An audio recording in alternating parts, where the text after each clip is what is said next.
live streamland, thank you so much for joining us. My name is Jen. We're here at the Lounge at the End of the Universe. And it is the Stream-a-Thon, where once a month we get together and beg you to help keep us open. So that's what we're doing. But we have lots of entertainment. We're going till at least midnight tonight. There's a chance we might go till 2, though. We have some late night DJs that are sort of throwing down at the last second. We have comedy hosts for each hour of this thing. We have got music. We've got some definitely good comedy. We're going to do a little mini pun slam so you can see what some of the things that we do here look like. And then we've got some really exciting stuff coming up from all of the other people who create in this building. We're inside the GEM Center for the Arts, if you did not know that, in Boise. And so we have a little bit of promo for some of the stuff that they've been working on, as well as some announcements for upcoming things. So if you are tuning in because you're here to help, you can always go become a Patreon member, and you get special perks for that. And it's patreon.com/loungeboise. Or just go to our website right now, loungeboise.com/tickets, and there's all kinds of stuff coming up. You can either get a ticket to an upcoming show or just donate to our GoFundMe, because otherwise we can't pay our rent and whatnot. All right, so thank you again for being here, and there are actually people here in the room. We are socially distanced. And we also still have our Lesbi Kings Drag King car wash going on in the back parking lot, and they've extended an extra hour, so they're going to stay here till 8 o'clock. So if you want to come down and get your car washed, that'll also get you $5 off a growler fill, so bring your growler down with you, and you can get a car wash and some beer to take home. I don't see what's wrong with it. And then watch the Lounge-a-Thon when you get back at home. See, everybody wins. All right, so I'm very excited to bring up the first Stream-a-Thon entertainer for today. You're gonna have to say what you said, because I forgot what you said. You were called what? Affably dim-witted. Affably dim-witted, you guys. But this is the very first launch of what we're going to be doing, and it's happening from the Lounge. It will be a Saturday show. It'll be happening weekly every Saturday. It is all ages. There will be animal guests and crafts and STEM and all kinds of things, and it's for young and old alike, just kids of all ages. A big round of applause for Joey Maxey and the Artsy Fartsy Funhouse.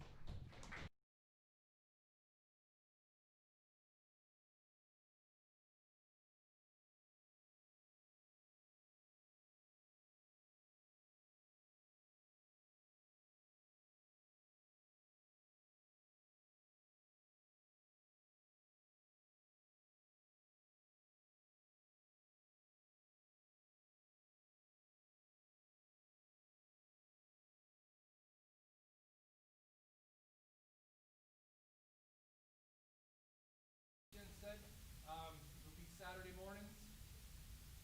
It is now. All right. It's on now. Can you hear me? You're gonna have to start over. I'm going to start all over from the very beginning, and I have no problems doing that. I'm turning off your graphic too. All right, go. Okay. Yep, do it. How y'all doing? Like what she said, my name is Joey, and I've got something amazing to debut with you tonight at the Stream-a-Thon to hashtag Save the Lounge, save our stages. If you guys wouldn't mind changing the big screen for me.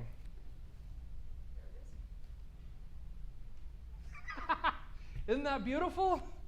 I got a logo and everything. Welcome to the Artsy Fartsy Funhouse. This was actually a picture I found that was taken by a friend of mine. And every week, or bi-weekly, we will have another piece of art on the background behind us, so you have something pretty to look at, as well as myself. Like what Jen said at the very beginning, the local newspaper here in town once called me affably dim-witted. And I had to look up what affably meant, and it was nice. So I'm your host, Joey, and today we're going to do something a little fun. We're really going to get the ball rolling in the Artsy Fartsy Funhouse. So what are we going to do? We're going to paint a picture. How about that? I was digging around, and I found this old canvas in my garage. It's kind of beat up. It's got some nicks into it, a little cut, but I still think it's perfect because as of now, it's just a blank canvas. But we're going to make something really beautiful on this, or something terrible, whatever. This is one of my favorite things to do. It's one of my favorite hobbies to do. For one, anybody can paint a picture. You learn this when you're a tiny, tiny child. It's the first thing they do is they give you crayons and paints, and they tell you to make something. And it doesn't matter if you can make a Picasso or a Rembrandt or anything like that. Whatever you want to do on the canvas, that's yours. So we're going to do something fun today. I've got a really cool picture in mind we're going to do. So first things first, we're going to want to do a background. So, I think we're going to do a bluish color for a background, kind of like a sky. I use acrylic paints instead of oil paints. Acrylic paints are washable. They're just really easy cleanup. Years ago, when I first started getting into different arts and crafts and things like that, I actually got into airbrushing. And I was just absolutely enamored with the art of airbrushing. I think it's beautiful. A lot of people say, well, you know, it looks kind of cheesy. You know, you see it on T-shirts or used as graffiti and stuff. But I just think airbrushing is just absolutely beautiful. So I was really interested in wanting to do that. They're laughing. I hope they're laughing. Close enough to the. Are you kidding? So what we're going to do is we're going to make our picture invisible. Now the funny part is this is actually really hilarious. And I was studying this today about this kind of technology on the screen behind us. If you're here at the studio, the screen behind us is like a bright green. Oh, watch this. This is going to be funny.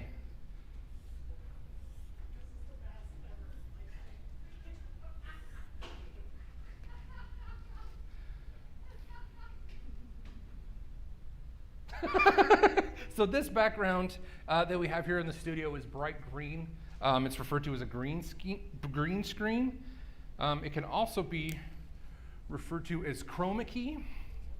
And what that does, we're probably going to have to change this background to maybe just a solid black or not even anything. We'll just do the green screen. I'm cool with that. When we get farther along, we can definitely do that. So with the green screen, what that does is that it allows the computer to isolate that specific color and take it away. And all you have left is the image that you want. Most movies now, I mean, it seems like the entire Hobbit movies, all 3 of them, were filmed on green screen. That's completely going away, and I am for it. That is hilarious.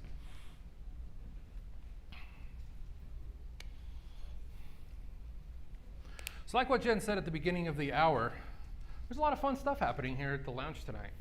We've got a whole bunch of different acts and different things happening out front. The Lesbian Kings are doing a charity car wash outside, and they'll be here till 8 o'clock. So you're definitely going to want to check that out.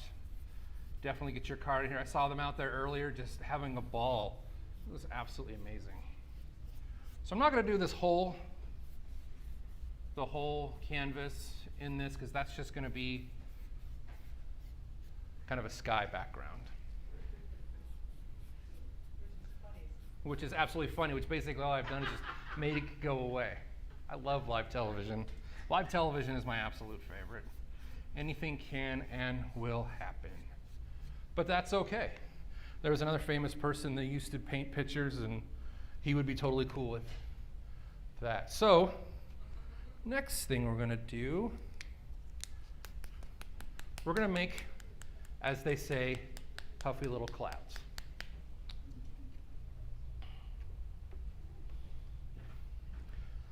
And so what I was mentioning earlier was I got really into airbrushing.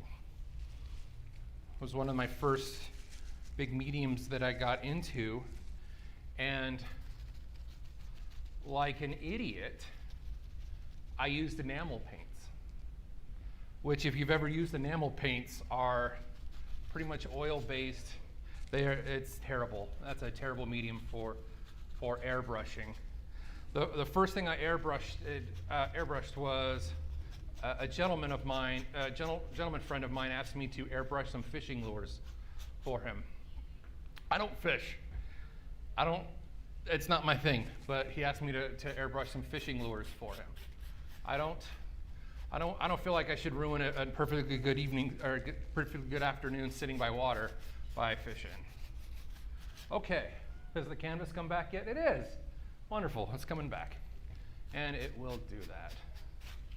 So this technique here is, you've seen it in finer Olive Garden restaurants and the like. Usually just take a paper towel or a sponge and just plaster that stuff there on there.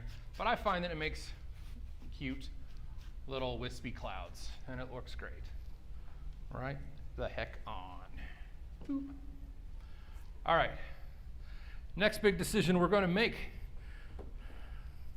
as the man himself once said, we have some big decisions to make. We're going to make some trees. How about that? We're going to make some trees. And what color are trees mostly? Green. So they're probably going to disappear. And that's it. Hey, there we go.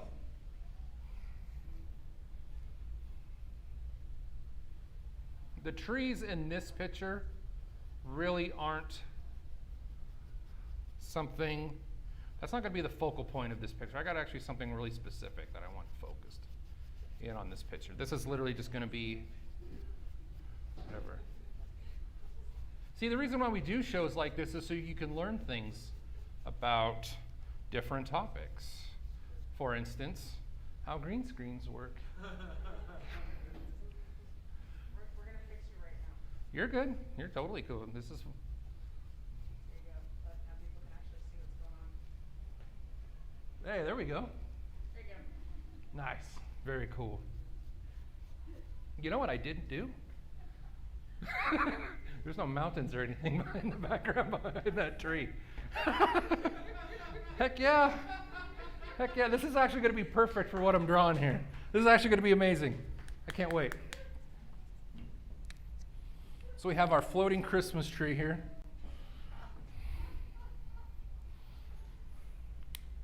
Got to see some really old friends of mine today I hadn't seen in a long time. They're going to be performing later today. I don't want to spoil it because I was like, when I saw them walk in, I was very happy. Very, very happy. That's been, I think, one of the worst parts about, I'm going to try to make this work without that in the background. So, I think that's one of the worst parts about the way the pandemic has gone through, is having to just not get to socialize as much in person as we all used to. Some of us are social people. Some of us aren't. And if you're not, if you're an introvert, then I'm sure you've been really enjoying it. But when I'm not doing this, I have a day job and I've had to be like out with the public since the very beginning, and it hasn't been that fun, I'll be honest. But the best part about all of this, is the way art and the way performing and how people obtain their entertainment and how they consume it has changed so much. I think it's going to be changed for a very, very, very long time. But it's not that bad. And we get to do cool things like this.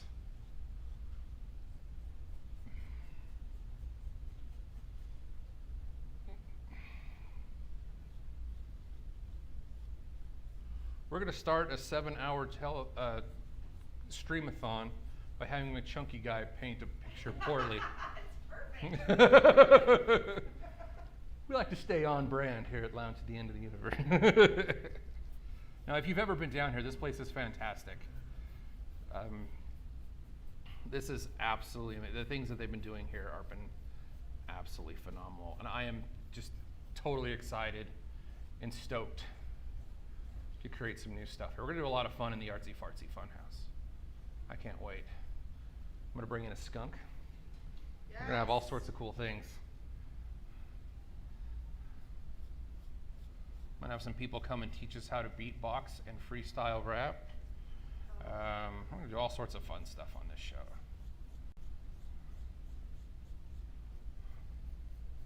Okay, so there we've got, man, we're not going to go too detailed in this because this type of painting isn't something that's supposed to be detailed. We're not going for photorealism. We're not even going for something that's passable. This is not the point for these kind of endeavors. Painting like this is literally just something to get your emotions out, to get your feelings out. And this is a really good way because you don't have to make something that just is an heirloom that'll be passed down forever. It's unnecessary. It is absolutely unnecessary. So we've got some mountains here in the background.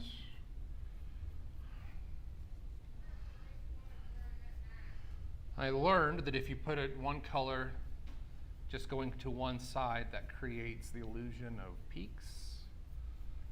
And again, I'm not going to get too detailed with the mountains and things in the background because that's not really the focus of what the picture is going to be. So getting back to what I was talking about this dumb airbrush thing, is when I first used it, I used enamel paints, which you consider oil-based. So when I took it apart to clean it, I couldn't just rinse it out with water. I had to use a really harsh paint thinner, and I filled it in, filled a lasagna dish, about a 2-inch lasagna dish of about this big, filled it with the paint thinner, and then put the parts in it. And then I had to get my hands in there and really clean it out. And it never really worked again after that. I mean, it just destroyed my hands, and it wasn't very fun.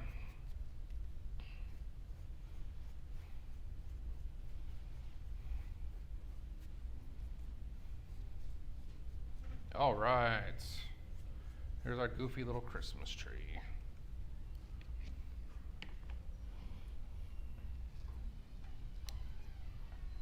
I'm going to put a little bit of yellow in this. I'm going to mix up that yellow so it's not just grease. You'll notice, and I did this on purpose, I didn't say exactly what I was going to what I was going to paint at the beginning, nor did I give you any suggested colors to use, because I didn't want to. Because I wanted you to make those decisions yourself. In fact, I don't think anybody should paint something like this. Paint something that speaks to you. I'm a terrible painter. I'm not good at this at all, but that's okay. That's not the point. Not the point at all.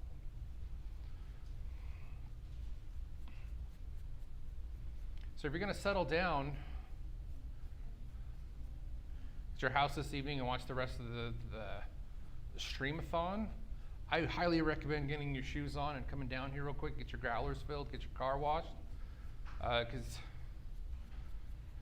they got some amazing things here on tap. And while you're here, you can check out some cool things that are going to be happening from here, from Lounge at the End of the Universe, here in a few weeks. We've got on Wednesday nights, which is actually really cool. They actually do an open mic streaming comedy, which is absolutely fantastic. So you want to see some stand-up comedians working on their craft, you can watch that live. If you've ever wanted to try that, I really highly recommend it. I really, really do. I used to do stand-up comedy quite regularly, and that was my favorite thing to see. It was my absolute favorite to see during the open mics, were people that showed up who had never done it before, but you just knew that they wanted to. You just knew that this was something that they thought about for a long time, especially people that were like older than us at the time that was doing that. Those were people that were fulfilling dreams they've had for maybe since they were kids. as soon as they even knew that that was a thing, that they finally built up the nerve. They wrote out some jokes. Most of them were street jokes, if we're being honest, but they took the time to do that. And that was something that, to something like that that's not really important to people, you just think, oh, that's no big deal. But to them, it was literally a dream. It was a dream come true. So those were always my favorite evenings, to see those people that had never done this before. I'm trying to just kind of want this paint here on the right to dry a little bit. That's the cool part with using the water-based acrylic paints, is that it dries fast. You can't do the wet on wet oil style. This kind of dries fast, and that's really ideal for what we're doing here. I can hear them out there at the car wash. It's wonderful.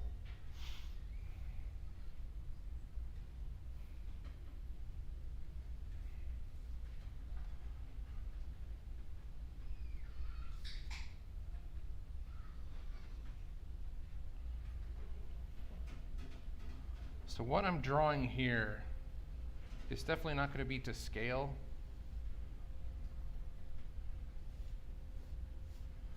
To the rest of the objects in the picture, the sky, the mountains, the tree, but it's not supposed to.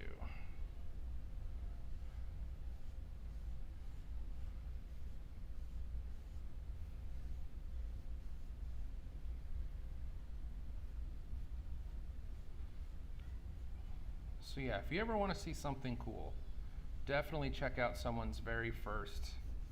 If you know somebody that has thought about doing that, go with them when they first try that, because boy howdy, it means a lot to people that are first starting out. And how often do you get a chance to do that and to fulfill a dream like that? Speaking of which,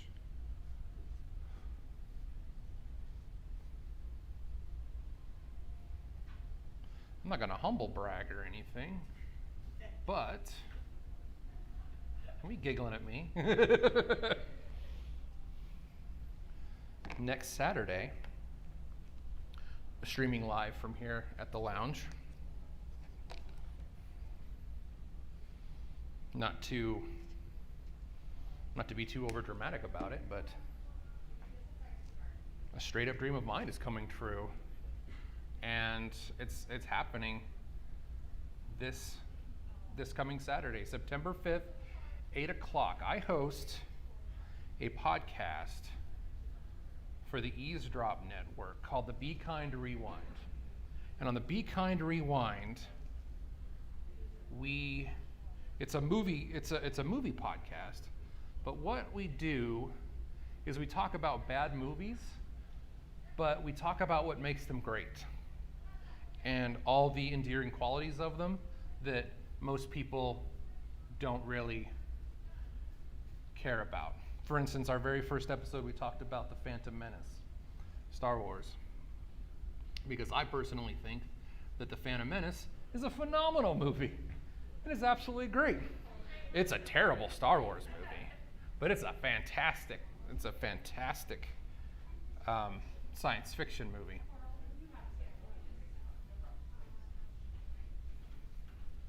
So we talk about these films that people like to sit around and make fun of, and we talk about them with reverence, and we discuss all the hard work that went into them and what makes them really good. The Be Kind Rewind. Hey, right there. I want to make sure that worked. So, anyway, this Saturday at 8 p.m., we're going to be streaming live a movie that it was considered one of the worst movies ever made, called Manos, The Hands of Fate. It was made in the 60s by a guy that was basically dared to make a movie. He assumed that anybody could do it. He was made for $19,000 $19,000 in late 60s money, which was like a small fortune. And he wrote a script and he filmed it. And it was lost to obscurity until it was found by, in fact, it was so forgotten that it was never even copyrighted. So it just fell almost immediately into the public domain. And it was found by Mystery Science Theater 3000. And it became a cult hit. Well, what we are doing is we're going to be doing a live riff streaming of that. We're going to be watching Manos, the Hands of Fate, and I'm bringing a special guest, Crystal Moore, from Doctor Who's Velocity, from Curbside Comedy. She's actually a phenomenal comedian, and her and I, we're gonna sit right here. We're gonna show the movie right there on the screen, and we're gonna be watching and talking about Manos, the Hands of Fate. And fingers crossed, I might even have a special guest from an actress from that movie. Spoiler alert. Okay, so I've got my big square rectangle right here that does not belong in this background, and that's there for a reason. We need to give this a little bit of depth here.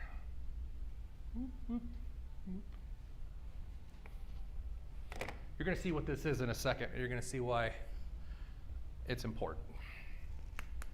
So, yeah, the Be Kind Rewind is coming this Saturday, streaming live. And like I said, it's a dream come true.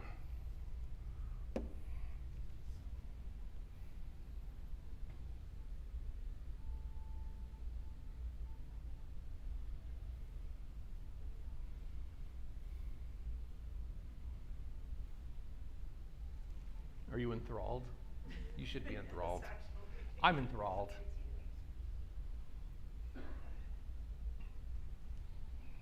Cool.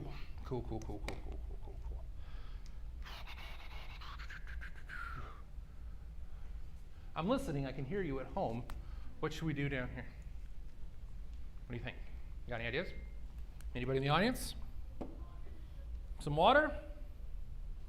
Or is somebody saying they wanted some water?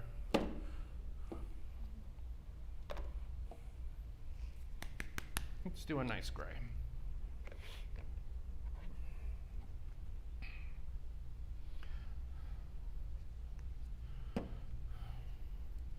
So yeah, at my house, we work with animals in distress. So from time to time, we have wild animals that we rehab and take care of and release them out into the wild. We've done squirrels mostly. At one point, we had 16 squirrels. So yeah, 16 squirrels in my house. Yeah, it is a lot of squirrels. The crazy part too was that all these squirrels were little pinky babies that needed to be syringe fed because they were still little teeny tiny babies. And that was a process, and they have to be fed every 3 hours. And there was 16 of them, 4 cages of 4. And I had one for a while that she wasn't going to be able to be released because she had been injured. Her name was Brandy. She was a fine squirrel. She was my baby.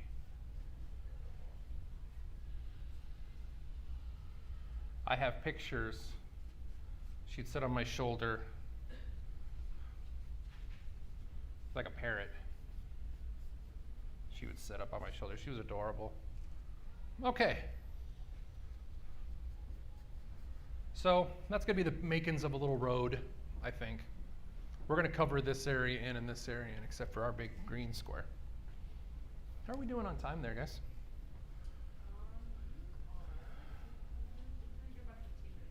Oh, cool. We can do 15 minutes. So yeah, we've done squirrels. Right now we have a skunk. His name's Toulouse. He had 2 brothers and sisters, but Toulouse has a bone deficiency, so now he is the family pet. Smart. Oh my gosh. Skunks are very, very smart, very intelligent, very playful creatures. They're almost like dogs, even though they're little fart kitties. Cool. Little fart kitties. One time we had I don't want that one. We had a whistle pig that we were taking care of. And a whistle pig was cute because it could sit in your hand, and it was like holding a little fuzzy breast implant. Little squishy little thing. He was cute. He got released.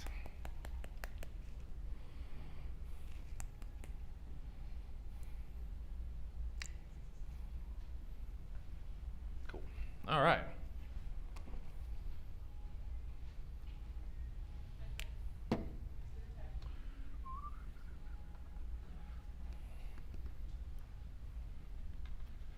That ain't gonna work. That's why I love using, like I said, acrylic paints with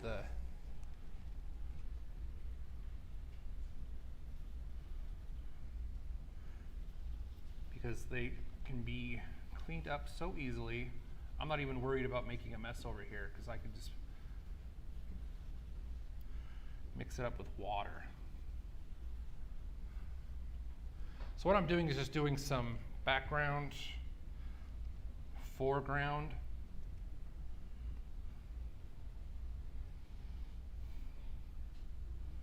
Right now, because I want my green square to dry before I put the finishing touches on that.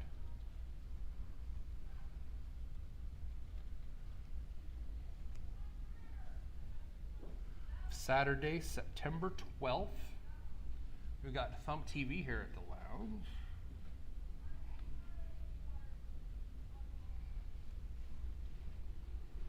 And hey, September 18th, we've got Funny for a Girl, which is my special guest for the Manos show Crystal's doing, I believe. All right. I'm going to add some more touches to that here in a second.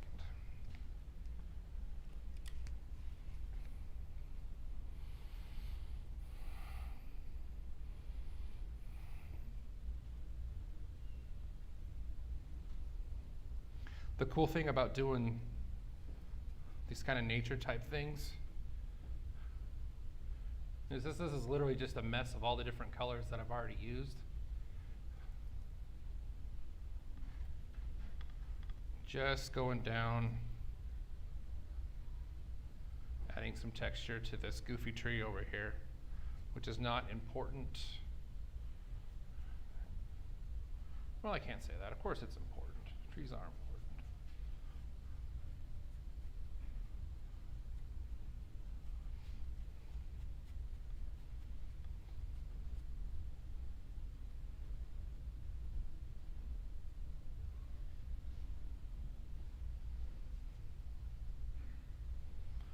Cool beans.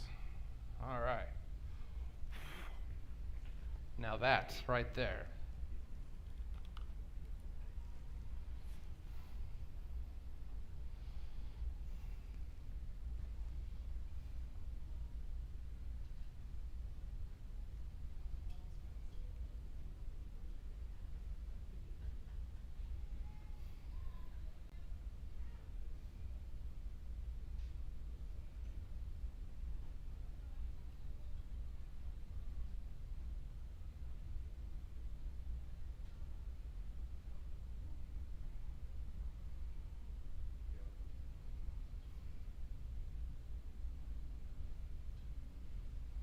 That, my friends, is a dumpster.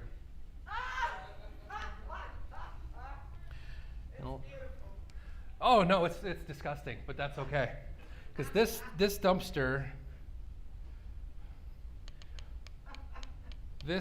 dumpster here, I am calling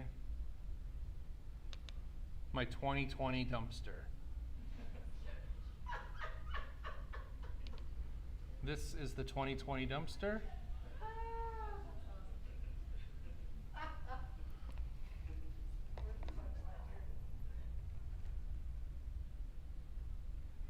And the reason why it's the 2020 dumpster. Close. Close.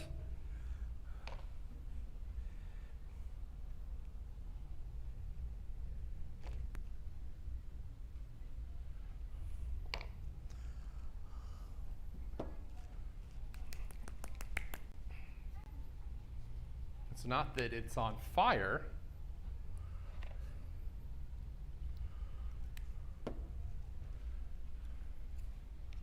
Is that it was on fire. And now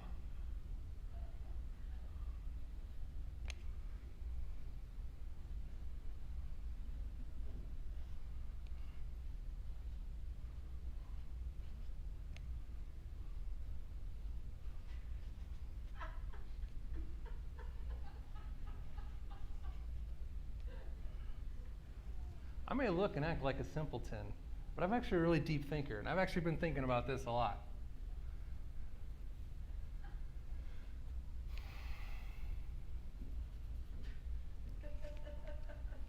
And our 2020 dumpster, you're right, was on fire. Now,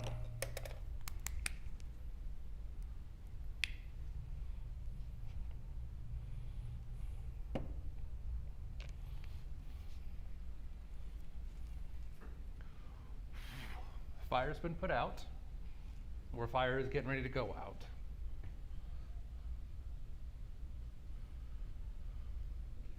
And with everything, when there's a fire, if you just leave it be,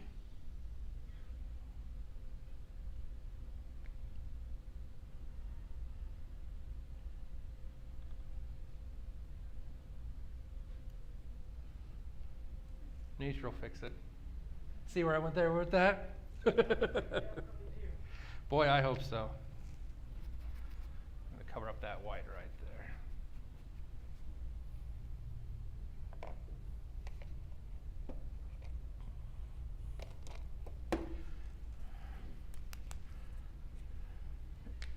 And I know crap nothing about flowers and plants, but I was looking them up the other day on what I wanted to make these. And I had the idea of a burned out dumpster that had been reclaimed by cherry blossoms. And I just thought that was just absolutely beautiful. So, live in front of everybody,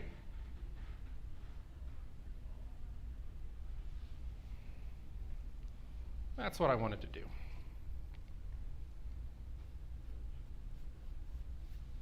So even though 2020 has been a dumpster fire, just like with anything else,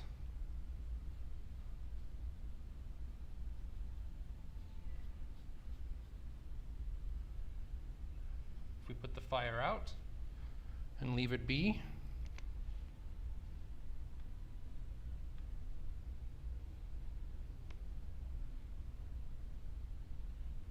things are going to be all right.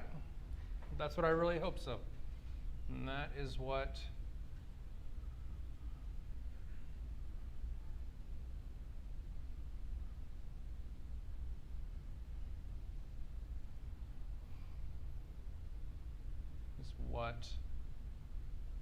because we can string our pearls and be nervous, or that we can remember that, hell, one way or the other, everything's going to be all right.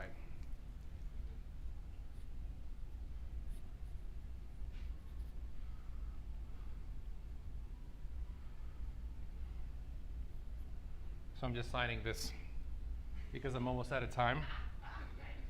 A true artist that does garbage painting or painting of garbage should definitely sign their work. What's today's date? 8:30.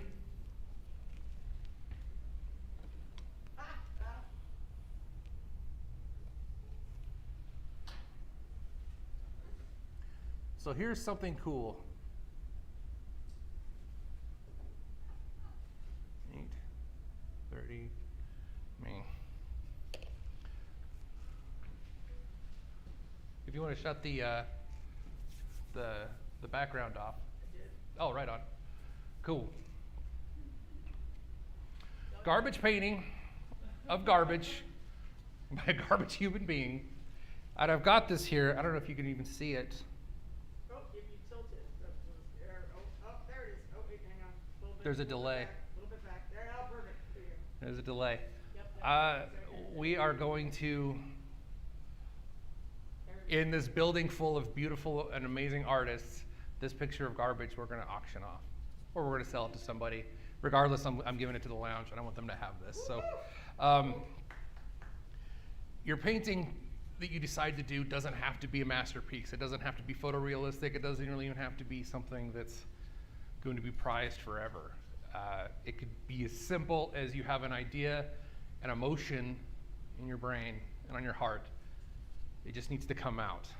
And I've had this image of the burned out dumpster that's been reclaimed by vines and plants for a while now. So I did the best I could to try to recapture that, and that's fine. It's your work. You enjoy it. So I am very thankful for this opportunity and this time to hang out with you guys tonight. Remember, save our stages, save the lounge. If you got some money, don't please. We could definitely use the hand. Come on down to get your car washed. Lesbian Kings will be outside for a while until about 8 o'clock. There's a whole evening of entertainment lined up for you, as well as all the amazing things that happen here at the lounge. It's a great place. It's a wonderful place for artists to do their craft, or chunky guys to come and scribble on canvases for you. And you know what? I ain't even sad, because this was a lot of fun. Thank you so much for watching, and I really want to see your paintings. If you decide to do a painting, please, I would love to see your picture. You can find the Artsy Fartsy Funhouse on Facebook, and make sure you follow the lounge as well. Lounge at the End of the Universe.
How about a virtual round of applause for Joey Maxey and the Artsy Fartsy Funhouse? A couple of things. First of all, love that he was like, I'm a terrible painter, but I'm still going to paint for like 40 minutes and talk about things. And honestly, we love that, because at the lounge, for us, it's about people having an experience of their own creativity, getting to access that, and then not judging it, because everybody's at different levels. So I love that.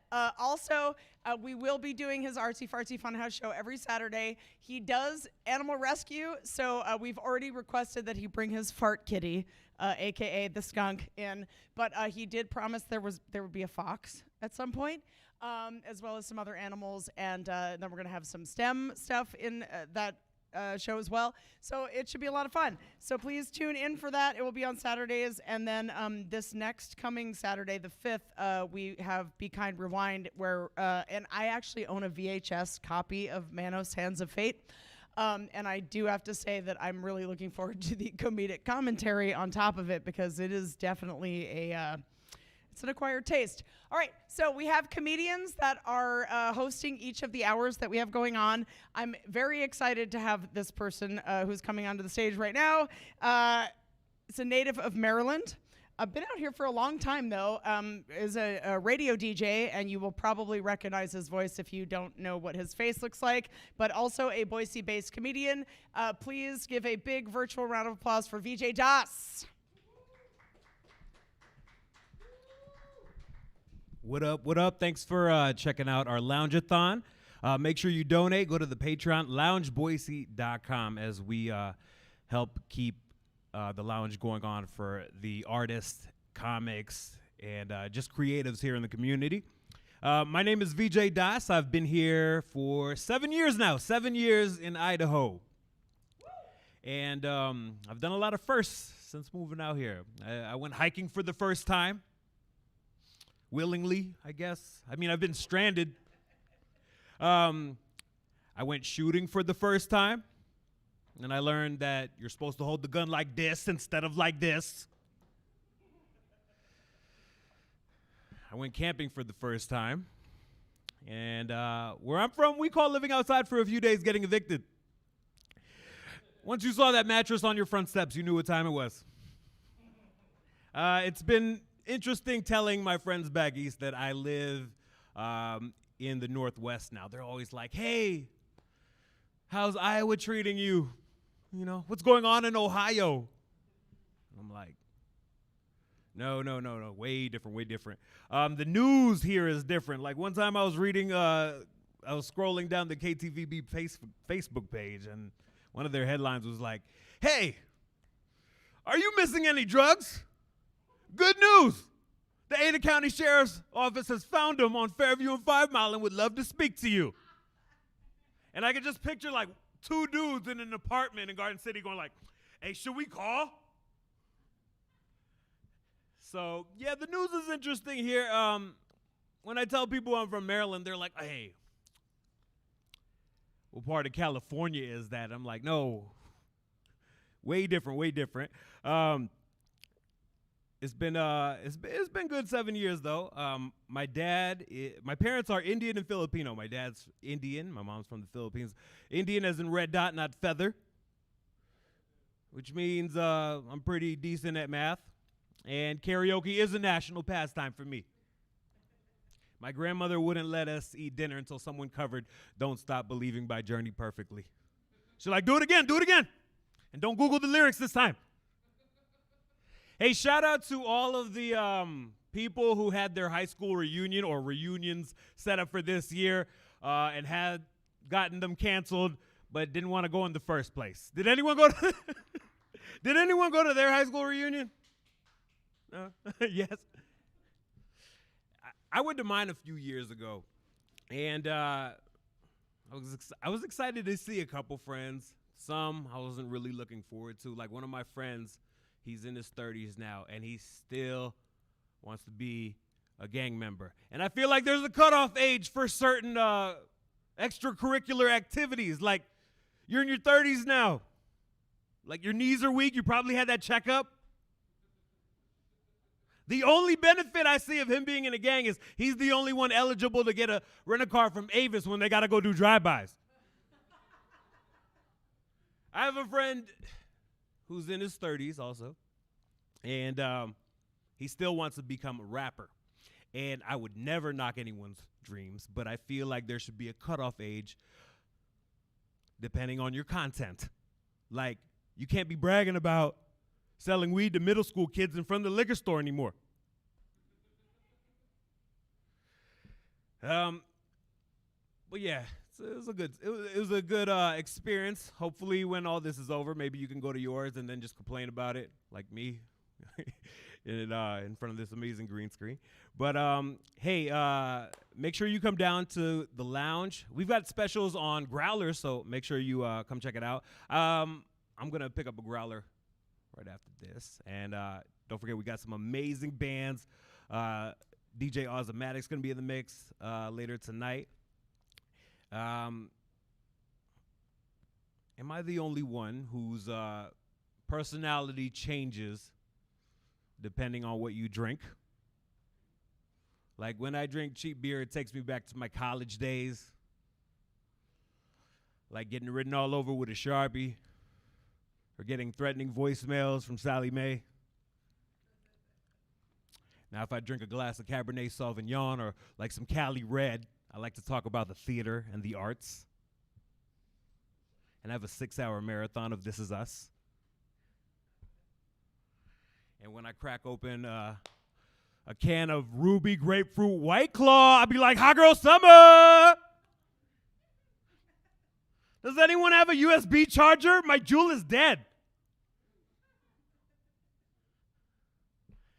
And if I'm back home in Maryland and I crack open a 40 ounce on the stoop of my friends, my credit score drops, and I lose all my health benefits and 401k. I'm learning as I get older I shouldn't mix alcohol or mix certain drinks. You know, the hangovers get worse. You know, I like to consider myself a professional. I keep Advil and Pedialyte by the nightstand. When you mix liquors when you get older, well, for me at least, like I tend to do stupid stuff, like not like violent or anything. Like I like to get on Facebook at 3 o'clock in the morning and just message whoever's online. Like a couple months ago, I was like, I saw my second grade crush was online on Facebook, and I was like, "Hey, Shelly," in all caps, so she knew I meant it, you know. I just want to let you know that was me who touched your thumb during that game of Heads Up 7-Up back in 1994. You going to the reunion? My name is VJ Das. Thank you, guys. We've got an amazing Lounge-a-Thon. Support the lounge. Support the creatives here in Boise. Coming up next, amazing garage folk band, the Mighty Band of Microbes. Check them out. Hello. We're a mighty band of microbes here to support the lounge at the end of the universe. Before we begin, we would like to start with a brief disclaimer. Thank you for tuning in to the lounge at the end of the universe today. Now a brief disclaimer as we begin to play.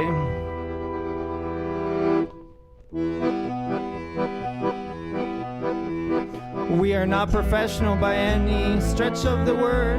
To try to pass ourselves as such is quite simply absurd. We're gonna screw up, just so you know, so do us all a favor and pretend it's all part of the show. It may not be music, but it will be sound. So if you think you want to hear it, or if you hate yourself, well then gather round, cause we are a band, but barely. Don't tell me otherwise, oh spare me to confess my faults, so where to begin? How about with the fact I cannot play accordion? I do not have a pretty voice or a pretty face, but with time I have learned to accept my place. The rest of this sad band, they make me just as sick. Why, Mickey, that's not a real bass, it's just a stupid stick. And our drummer over here,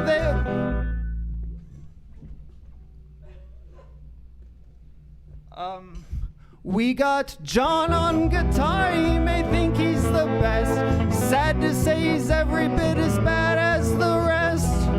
That's pretty bad. You're telling me.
Nothing more despicable and depraved is you. Thank you for tuning in. We're here supporting the Lounge at the End of the Universe today. And I would like to express a little bit as to why we're here with an expression of joyous song. Support the Lounge at the end of the universe. If you've got a buck to spend, you could sure do worse. We need comedy and art right now, if we're gonna make it through somehow. Now, support the Lounge at the end of the universe. I should have written more and maybe rehearsed. We've been through a lot, you and I. So give now, or I'll hate you till I die. Cha-cha-cha. We hope that you do give to the Lounge. They're a great resource for arts in the Boise community. And you can do so by going to loungeboise.com/tickets and donating there, or go to patreon.com/loungeboise and becoming a member there. And also be sure to just come on down if you want your car washed between 3 p.m. and 7 p.m. Assuming, I don't know when this will air. I don't think you'll be hearing this exactly live, but come on down.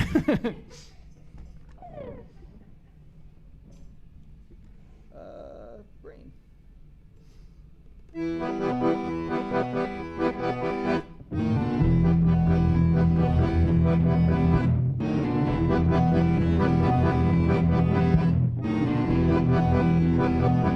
This is your brain on drugs, this is your brain on hugs. Basically the same. This is your brain on hope, this is your brain on dope. Basically the same. This is your brain on beer, this is your brain on fear. Basically the same. This is your brain on meth, this is your brain with bad breath. Basically the same. We never wanted to be human, never intended to be born. Though we wouldn't take it back, we'll regret it till we die. We were never meant to be here, you and I.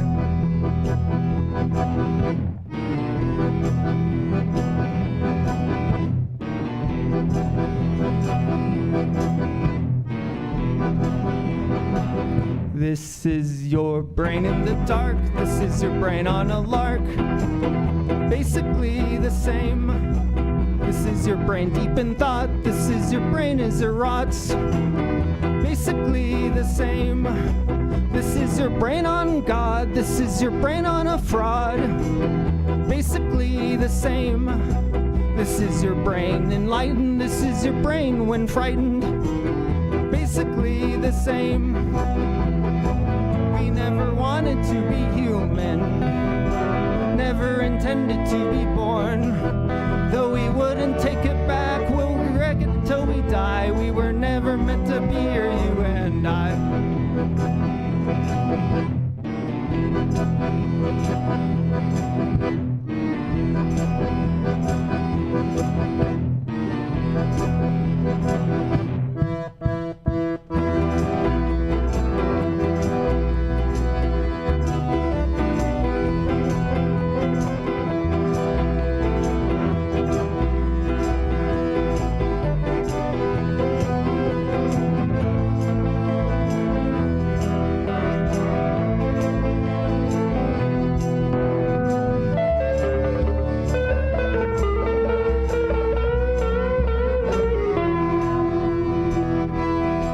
This is your brain on blood, this is your brain on mud, this is your brain on sin, this is your brain on a whim, this is your brain complacent, this is your brain skull adjacent, this is your brain on love, this is your brain on lack thereof, this is your brain in the sand, this is your brain in a band, this is your brain all wrong, this is your brain in a song, this is your brain on stage, this is your brain in a cage, this is your brain in mat, this is your brain under a hat, this is your brain. This is your brain, this is your being and your pain. This is your brain, this is your brain, This is your being and your pain. This is your brain. This is your brain. This is your being and your pain. This is your brain. This is your brain. This is your being and your pain. This is your brain. This is your brain. This is your brain. This is your brain. We never wanted to be human. Never intended to be born. Though we wouldn't take it back, we'll regret it till we die. We were never meant to be here, you and I. We never wanted to be human. Never intended to be born. Though we wouldn't take it back, we'll regret it till we die. We were never meant to be here, you and I. This is your brain. This is your brain. This is your brain. This is your...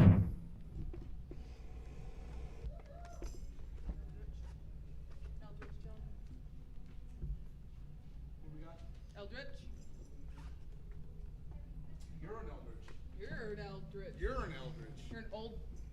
I got nothing. Good banter. Thanks. Yeah, no, that was really good. Thanks. I appreciate that. Yeah. That's why I don't talk.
Thank you. Sit in style.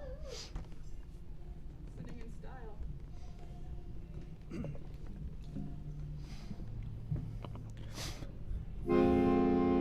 style. So you've reached your final act. If you want to be prepared, well then you better start to pack. They say you can't take it with you, but you might as well try to go to hell in style when you die. You may be a sinner, but you'll look like a winner if you go to hell in style when you die.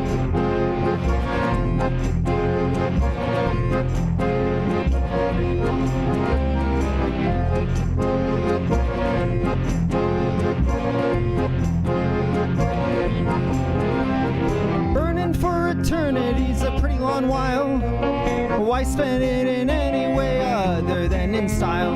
In life you were known to commit many crimes of passion. Never did you once commit a single crime of fashion. You may have an ugly, evil heart inside your chest. That is no excuse to not always look your best. And you lived your life to be hated by most. That's no reason to become a drab, depressing ghost. They say you can't take it with you, but you might as well try to go to hell in style when you die.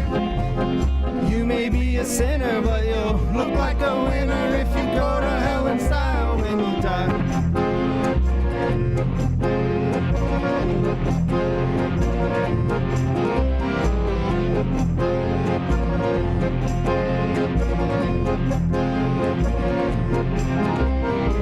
So clean the bloodstains from that skirt and petticoat, from back when you had cut your nosy neighbor's throat. And shine the shoes you used to walk over so many, remembering they cost you a goddamn ugly penny. And don't forget to wear that lovely lacy blouse, the one you wore when burying each and every spouse. And don't top it off with your favorite fancy hat. Your neighbors never should have kicked your cat. They say you can't take it with you, but you might as well try to go to hell in style when you die. You may be a sinner, but you'll look like a winner if you go to hell in style when you die.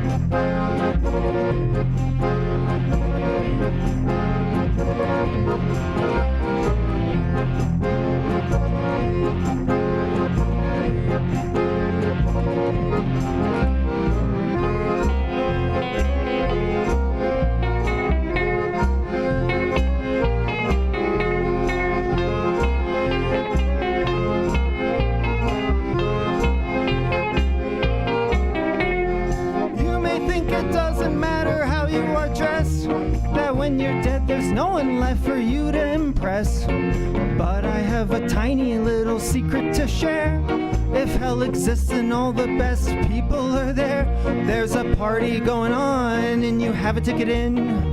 You need only live a life embroiled in sin. Maybe heaven awaits for those who do what is right. But to be honest, you never really look good in white. They say you can't take it with you, but you might as well try to go to hell in style when you die. You may be a sinner, but you'll look like a winner if you go to hell in style when you die.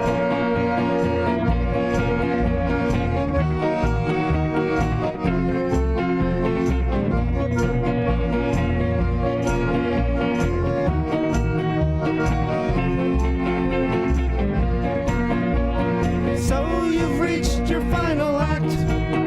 If you want to be prepared, well then you better start to pack. They say you can't take it with you, but you might as well try to go to hell in style when you die. So you've reached your final act. If you want to be prepared, well then you better start to pack. They say you can't take it with you, but you might as well try to go to hell in style when you die. So you've reached your final act. If you want to be prepared, well then you better start to pack. They say you can't take it with you, but you might as well try to go to hell in style when you die. You may be a sinner, but you'll look like a winner if you go to hell in style when you die. If you go to hell in style when you die. If you go to hell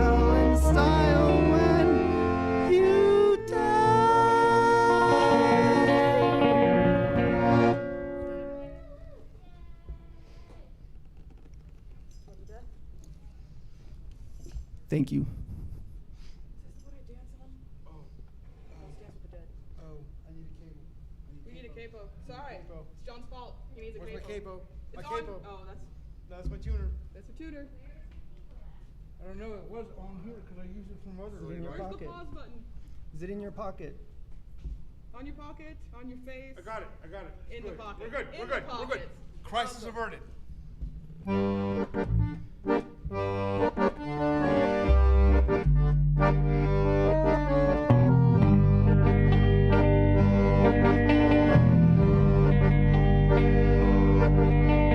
You don't have to love me when I'm dead. You don't have to love me when I'm gone. You don't have to love the things I've said or the things that I have done. You don't have to keep me in your head. It's better to move on. You don't need to leave me when there's nothing left but this silly little song. And if I have to say it with my final breath, don't love me to death. Don't love me to death.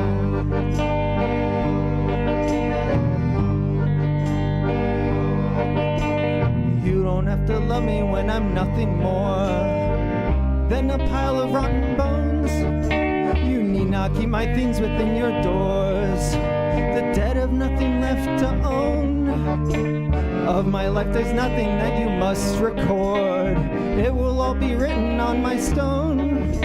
Your love cannot keep the dead ones warm. Every living creature dies alone. And if I have to say it with my final breath, don't love me to death.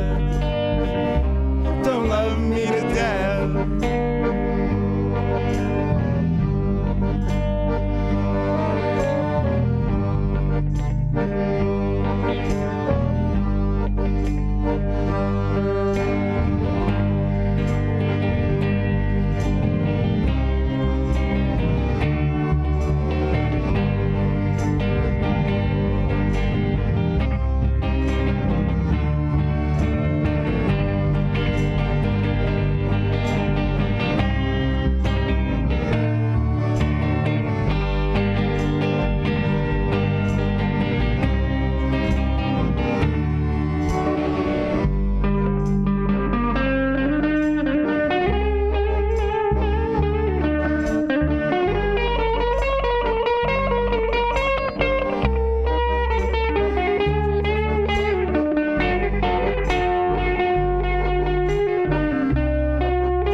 You don't have to love me when I'm dead.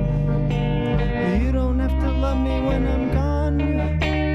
You don't have to love the things I've said or the things that I have done. You don't need to keep me in your head. It's better to move on. You don't have to love me when there's nothing left but this silly little song. And if I have to say it with my final breath, don't love me to death. Don't love me to death. Don't love me to death.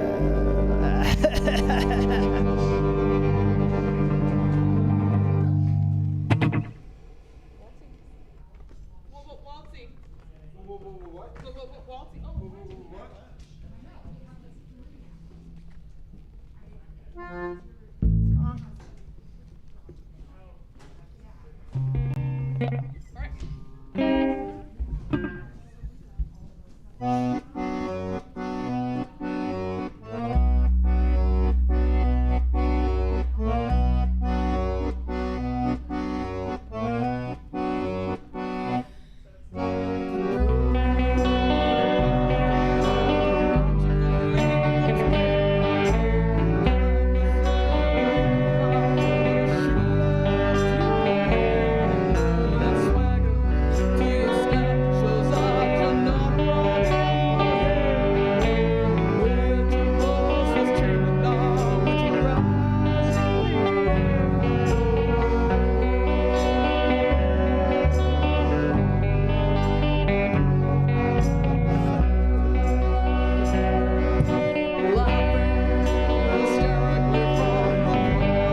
Lounge. The lounge. Support the lounge at the end of the universe. If you've got a buck to spend, you could sure do worse. We need comedy and art right now, if we're gonna make it through somehow. Support the lounge at the end of the universe. I should have written more and maybe rehearsed. We've been through a lot, you and I. So give now, or I'll hate you till I die. Cha cha cha. We're just gonna keep playing that. Oh, graveyard. Hey, Matt, do you mind if I borrow your back? He didn't bring me a music stand, so he is my music stand. Oh my God, what chord does it start on? G. Alright. Matt, you need to back up. You need to be close to me so I can read. This is not gonna work. This is awesome. Close it. Okay. Oh, there we go.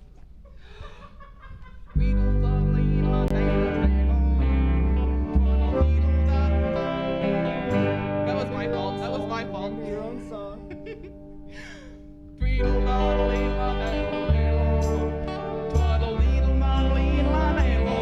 Back up.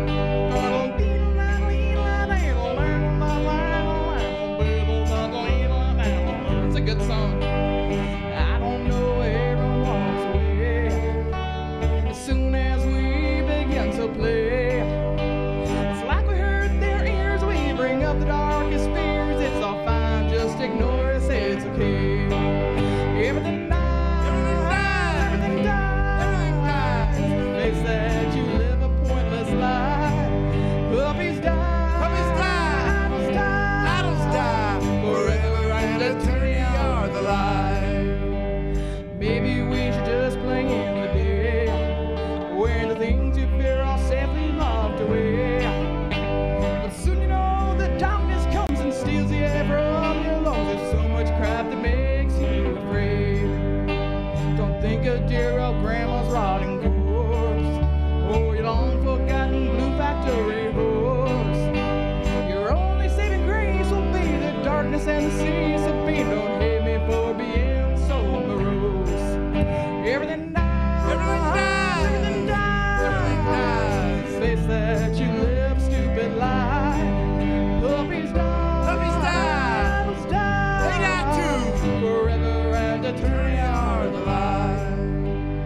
Sorry for telling you all the truth.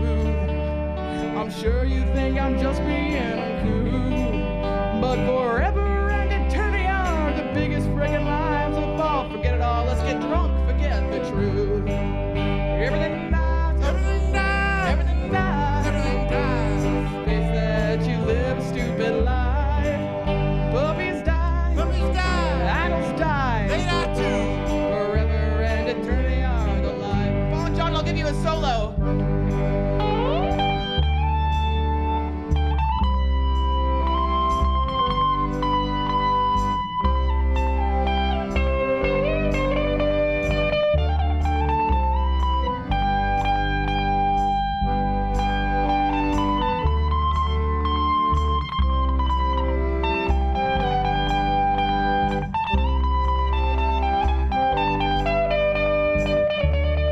Ready? Everything dies. Everything dies. Everything dies. Everything dies. Face that you live an empty life. Puppies die. Puppies die. Idols die. Idols die. Forever and eternity are the lie. One more. Everything dies. Everything dies. Everything dies. Everything dies. Face that you live stupid life. Puppies die. Puppies die. Idols die. Idols die. Forever and eternity are the lie. Life and its meaning are a lie. Peace and love for all is a lie. Yeah, in the end, everything dies.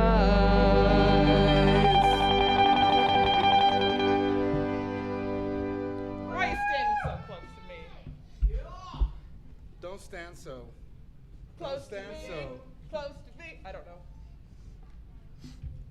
How are we doing on time, Jen? I think we got. Yeah, that sounds perfect. It does indeed sound perfect. So motherly and then, or what No, are we doing? laugh. Okay. Yeah, one of them's kind of long. Is that okay? We'll go with that. Okay.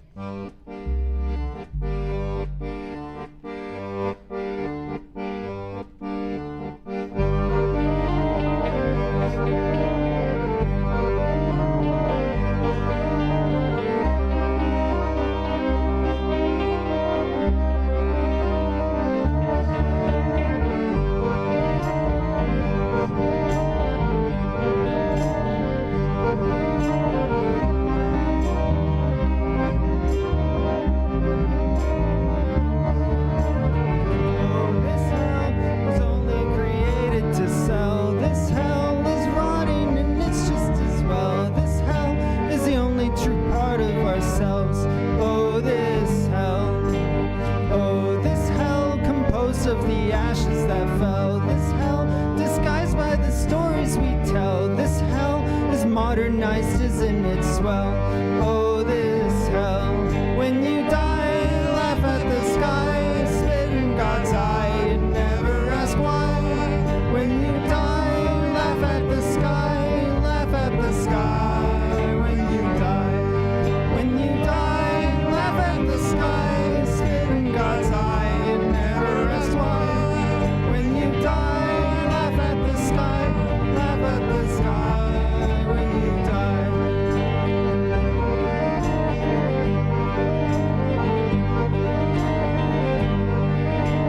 Oh, this hell, we've all fallen under its spell. This hell was built by the masses we quell. This hell, in the name of some book on a shelf.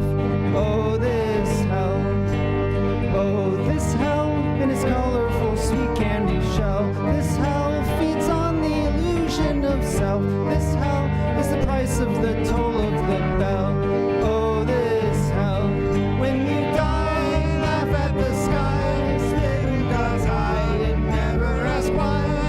When you die, laugh at the sky, laugh at the sky. When you die,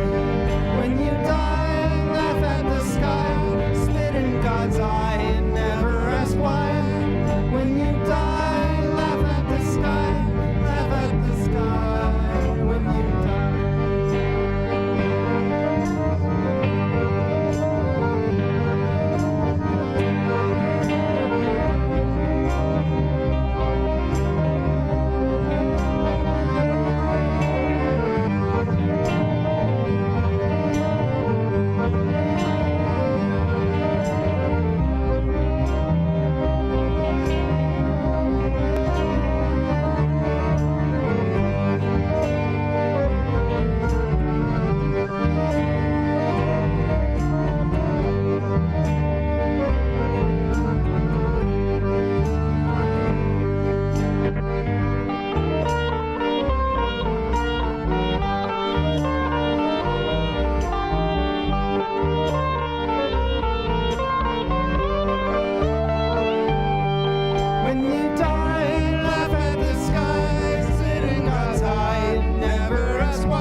All right, we're a mighty band of microbes. We got just one more song. Please support the lounge. An oldie but a goodie. Yeah, this song also happens to be very sound advice.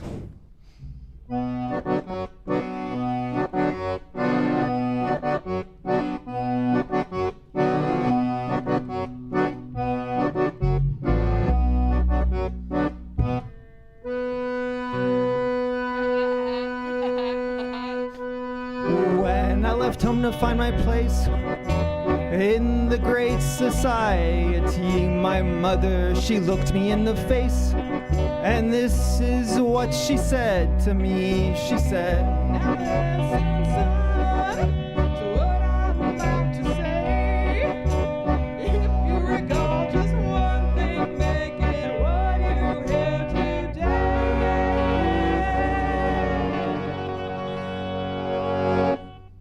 Don't be an asshole. Don't be a dick.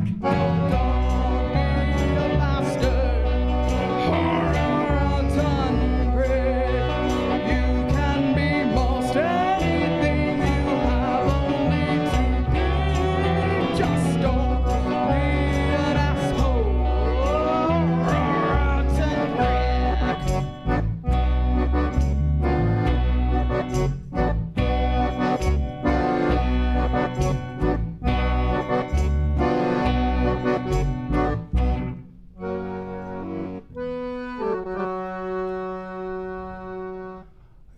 Then I held back the urge to shout. I said, gee, thanks, that's great advice. But what's this really all about? You already know that I am nice, she said. It's not quite true. I hate to be the one to say, but you kind of may do, and you've always been that way.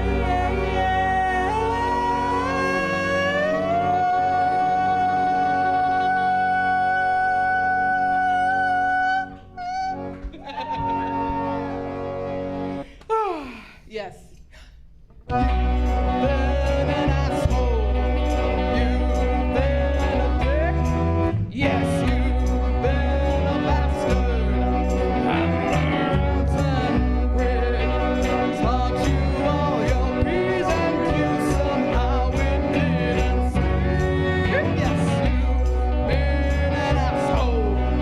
And a rotten prick.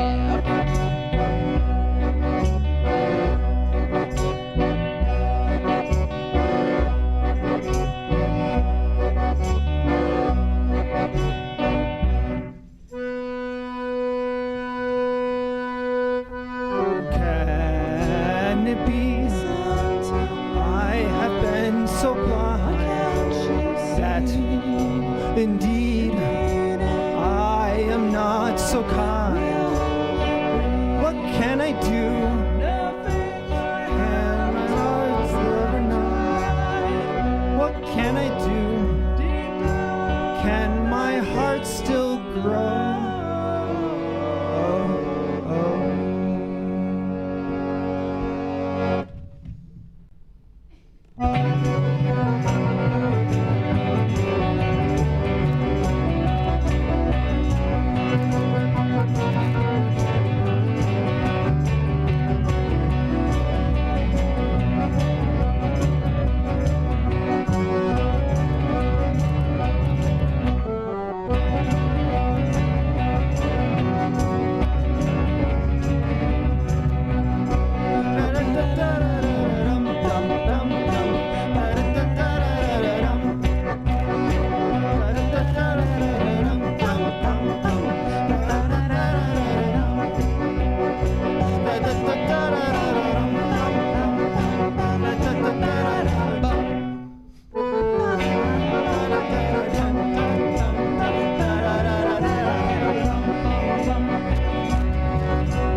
Jesus!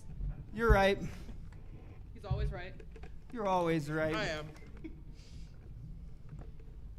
I've been an asshole. I've been a dick. Yes, I've been a bastard and a rotten prick. I do not deserve your love. My ass deserves a kick.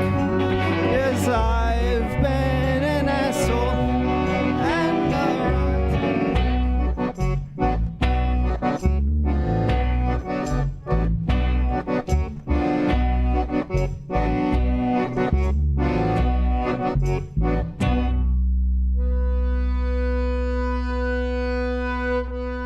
Well, it is far too late for me. I am doomed to walk the earth for my life in all eternity. As the jerk I have been since my birth, but maybe there's still time. Some last good that I can do if you heed mother's advice that I pass now on to you, and you, and you, and you. Tell him. Yes. Don't be a dick. No, don't be a bastard or a rotten prick. You can be most anything you have only to be. Just don't be an asshole or a rotten prick. Don't be an asshole. Don't be a dick. No, don't be a bastard or a rotten prick. You can be most anything you have only to be. Just don't be an asshole. You know what? Just don't be a jerk. So, what do you mean? Support the lounge at the end of the universe. If you've got a buck to spend, you could sure do worse. We need comedy in art right now, if we're gonna make it through somehow. Support the lounge at the end of the universe. I should have written more and maybe rehearsed. We've been through a lot, you and I. So give now, or I'll hate you till I die. Cha cha cha. I had my cape on. Maybe don't do that. It's gonna be horrible. I wasn't ready for it. That's it for us. Oh.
Hello, people across the world. I'm reporting from Lounge at the End of the Universe, or hashtag room full of beer. So, we are doing a 6-hour stream-a-thon It is where we stream for 6 hours and ask people to donate money so we can pay our rent. So, go to loungeboise.com and you can donate today or watch a show, buy some tickets, sit on your couch, eat some popcorn, all that good stuff.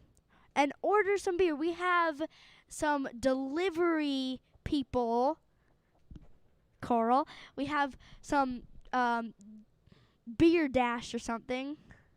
Like Grubhub with beer, basically. So, yeah, if you go online, you could become something called a beer buddy. I've only heard people say that. I don't know what they do, but you can look that up online. This is Sophia reporting from Lounge at the End of the Universe. The Lounge at the End of the Universe became a reality by pure luck and a lot of determination. We opened our doors on May 11th of 2019, and it's been a passion project from the beginning. All of the people running the lounge are artists and performers, and we've all struggled financially and sacrificed in lots of ways just to do what we love. So taking the leap to venue ownership with no startup capital and just opening lines of credit and jumping in, it was scary, but this was our chance to bet on ourselves, and we felt like if we didn't take it, that we'd all regret it. What's unique about the lounge is that it's a gallery, performance space, and community center, and a lot of collaboration takes place between the artists and patrons across all kinds of mediums. Someone will get an idea, and the community that we've built will just jump in on it. They help each other and grow that idea into an art show or performance, or most of the time, both. And we're all here because we're passionate about the arts. I mean, all of the arts. We have comedians and filmmakers, we have musicians, painters, magicians, DJs, aerialists, MCs, and local theater companies that are all involved in lifting each other up in the community and in supporting each other in their pursuits of creativity. Some of the shows we've put on have been stand-up comedy, but in the middle of a visual arts gallery show, which gives people a chance to experience something they weren't expecting. At some of our more visual arts focused shows, we've had aerial performances or rappers. We incorporate local culinary artists. We have a pun slam anybody can sign up to do if they love wordplay. We have story nights, and we invite people from the community to get up and share their stories with each other. We have a comic book exchange, and we have weird coloring books for people to just come in, pick something that appeals to them, and then sit down and color. We have art classes and workshops. We do events for families where they can come and engage in their own creativity through a group art project or event. Having a way to express yourself creatively is for everyone, not just for professional artists. None of us started this for the money. We saw an opportunity to build a strong arts community and to share that with the larger community around us, and that is our core value, community. And because of that, we regularly donate our space to nonprofit organizations. We help put together fundraisers to help other people struggling in our community. We hold coat drives and food drives and raise money for women and children's organizations, for environmental causes, for social justice issues, and for the LGBTQ community. When the pandemic happened, we had to completely close. All of what was sustaining us for only 10 months into opening was gone. March 13th, we shut our doors. Because we're a brand new business, we didn't qualify for a lot of the government programs that were being rolled out. We moved all of our shows to a live stream format, and we've been streaming on Facebook, YouTube, and Twitch. We wanted people to have entertainment and arts during the stay-at-home order, and while we waited to see if there was any government money for us, we asked people at home if they were able to buy a virtual donation ticket, and then we gave that money to the performers because they suddenly had no way to make money either, with all of the other venues closing their doors as well. And right now, we're just hoping to catch up on our bills. We didn't expect this pandemic to be going into its 6th month. We need help to survive this, and we're asking that even if you can't give much, if enough people give a little, it could help us get through this, to keep creating shows for everybody, and to still be standing when we get back to life as we've known it. Please head over to our Facebook page or YouTube channel and watch all of the shows we've been doing. They're up there for everybody. Become a Patreon member if you want to give us a little monthly push. We will keep making content for everybody to enjoy. For us, this is a matter of our survival. A lot of us have spent our whole lives giving to the arts, and if this ship sinks, well, we'll all keep playing until the water rises over our heads, because that's who we are. And that's how much we love creating. For you, for each other, and for our whole community. Thank you for taking some time to watch this video, and thank you for whatever you can give. This mic.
Welcome back, everybody. We are here. I think we're into our second hour of the Stream-a-thon right now, and if you've been watching, please take a moment to go to loungeboise.com/tickets, and you can contribute there to our GoFundMe, or buy tickets to a show that's coming up. We have a bunch of those. The Drag Kings are still going for, I think, a couple more minutes, maybe in the parking lot. They said they would go an extra hour. They were only supposed to go till 7, but they said till 8. So you might be able to still get your car washed, which is pretty awesome as well. And if you like all of the things that you've been seeing that the Lounge has been putting out, you can go to our Patreon. That's patreon.com/LoungeBoise. But we're going into our next hour of entertainment, you guys. So I would really love to introduce you to our next comedian. We have comedians that are just doing every hour of this and bringing some laughter if you're staying at home. You can also come down if you want to, though. We're at 2417 Bank Drive. If you're in Boise, Idaho, it's the little, if you're going down Vista, the little street where the washerwoman sign is. We all know what that is. It's Betty. So come down if you can. If not, that's okay, because we're bringing you more entertainment at home. And now I'd like to bring up a very funny comedian. Has worked all over, certainly the Treasure Valley. I love him. I met him at a show, I think it's probably like 8 or so years ago, and was like, that guy is hilarious. And I hope that you feel the same, and I'm sure that you will. This is Oleg Shevchuk.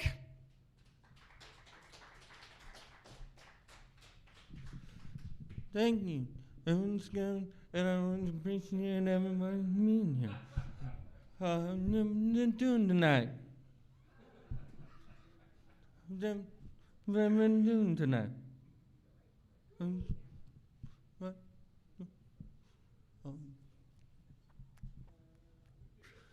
I'm doing tonight. I'm sorry. I had to do it. I've always wanted to do that since the pandemic started. I just haven't had an opportunity to perform yet. And there's a lot of hot chicks here probably in the back saying, like, look at that fucking hot-ass comedian up there following CDC guidelines. I want to get to know him. He was 6 feet away, but... So I'm going to be hosting for a little while. I'm going to start you off with a little comedy, though, so you can get to know me. My name is Oleg Shevchuk. It is a Polish name. I moved here when I was a year old, political refugee.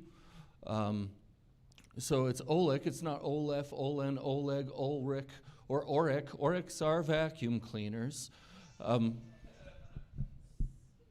Thank you. I wanted that cue. It was perfect.